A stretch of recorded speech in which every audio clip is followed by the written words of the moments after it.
Hello বন্ধুরা, চলে আসলাম part 3 নিয়ে। তো নামটা তোমরা দেখে নিচ্ছ, এটা হচ্ছে একটা রেজর্ট, যেটা শিবসাগরের রাস্তার অভিমুখেই পড়ে। তো দেখো বাইরেটা তোমাদের সাথে শেয়ার করছি। বাইরেটা কত সুন্দর করে সাজিয়ে রেখেছে, তাই না? তো এখানে আসার আগে আমি প্রথমে ফ্রেশ হয়ে নিয়েছিলাম, কারণ রাস্তাতে অনেক বমি হয়েছে। তো এবার চলো ভিতরটা তোমাদের সাথে শেয়ার করি।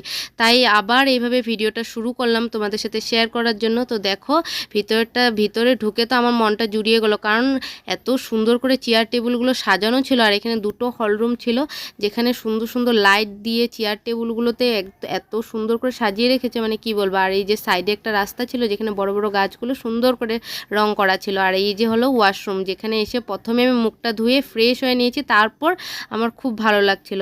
তো দেখো এই যে পুকুরটা, এত বড় পুকুরটা, এখান থেকে এত সুন্দর হাওয়া আসছিল। আর এই যে সুইমিং পুল, এটা সাইডেই ছিল দোলনা, যেখানে আমার ছেলে দুলছিল।